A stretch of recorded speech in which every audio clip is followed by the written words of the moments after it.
Hey guys, how's it going out there today? Hey, I just went out and did something special just for you guys. To review this game, I went out and ordered on eBay because I didn't have this game, and I'm really hyped to check this game out. Because today, we're going to be reviewing The Legend of Zelda 4 Swords, the original on the GBA, and I can't wait to check this game out. So, let's get into it! Just for those of you who don't know, the events of 4 Swords takes place directly after the Minish Cap during the Force era. There is nothing that goes between it. It takes literally right after the Minish Cap. So the prologue shows Link and Zelda approaching the 4 Sword in the pedestal. After Zelda explains its history, which we already know by now, because the history was the game The Minish Cap. And the creature sealed within it, which was Vadi breaks free, capturing Zelda to marry her. Oh yeah, Vadi, like Zelda's gonna marry you.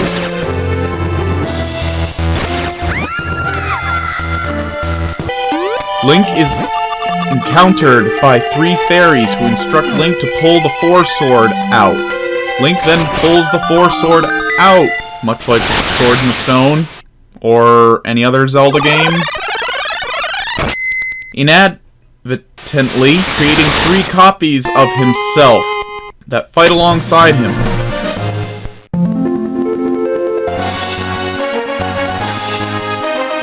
And so begins Legend of Zelda: The 4 Swords.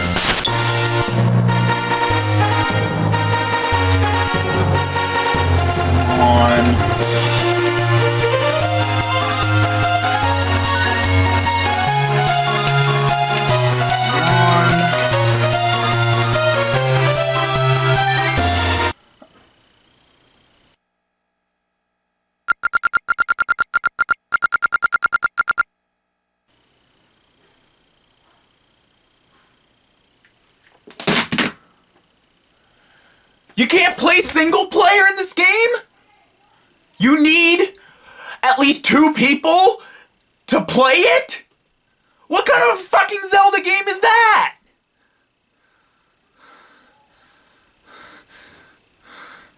Zelda games are supposed to be single player. This is the only one I know that you need more than 1 person to play it. That's garbage. You know what? We're moving on from here, folks. Fuck this game. That may be the only Zelda game I say this to, but fuck this game. You can't play it by yourself? Fuck it. We're moving on. You know what? It's a good thing it's the next one in the timeline too, because you'll all love it. Because the next one... That's right. Everyone's favorite, but not mine.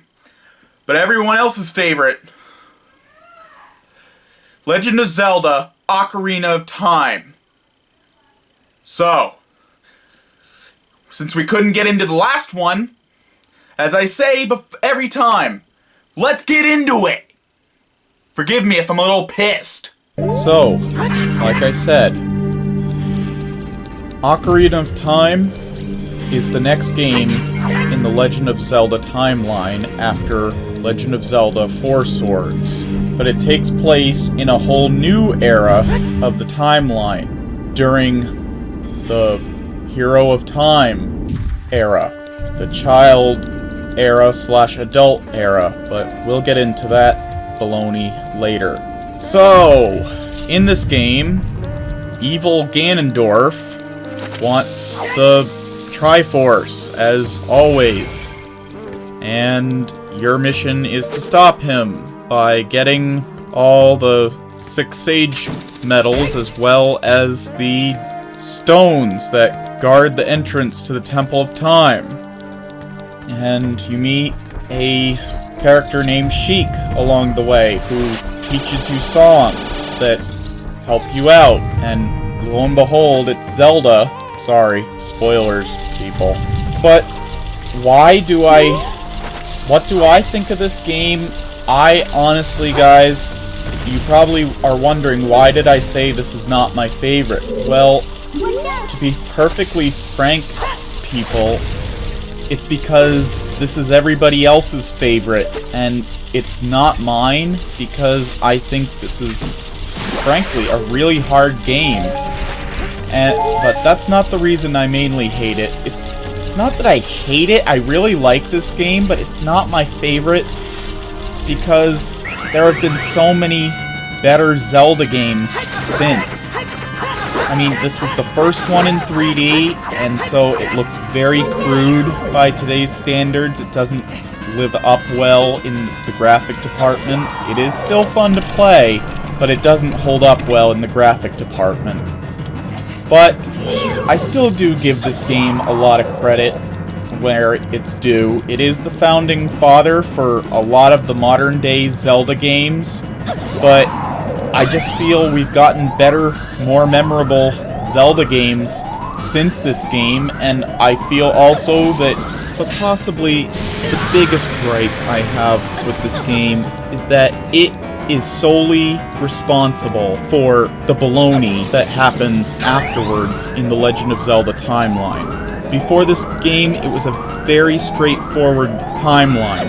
We had Legend of Zelda, its sequel, Legend of Zelda 2, The Adventure of Link, its prequel, A Link to the Past, its sequel, which was a little confusing, Link's Awakening, but then came along this one, and because it involved time travel, it opened up the 3 different preceding timelines. So yeah, you defeat Ganondorf, and you wind up at a final battle with Ganon. Lo and behold, not really much of a surprise. But why do I don't know, guys. I personally am really sick of this game. I mean, I got all the rest of them because they're part of, you know, I have it because the versions on the GameCube are rare, and also because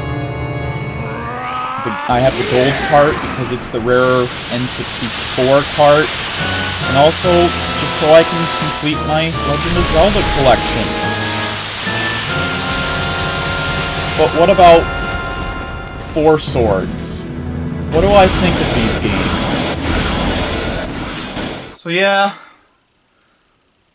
Four Swords, I'm sorry guys, I mean, it looked like a very interesting game to me because it is the sequel to Minish Cap, although what's funny is that this is where the idea of Minish Cap and the later GameCube game came from, because this came out first as an add-on game for the re-release of A Link to the Past, which is what this is. And I'm sorry guys, but fuck this shit.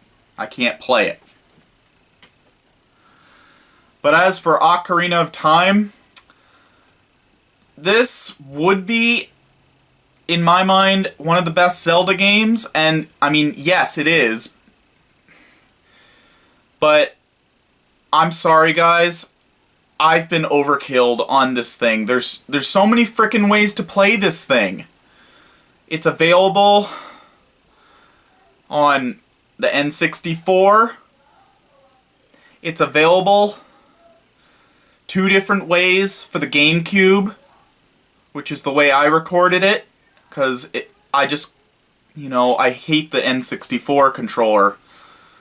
But, and then also, most recently, there's Ocarina of Time 3D, which came out in 2012 for the, or 2011, I should say. Sorry about that. For the 3DS. So, guys, I would have much more admiration for this game, but I just think that it's been overkilled to the max.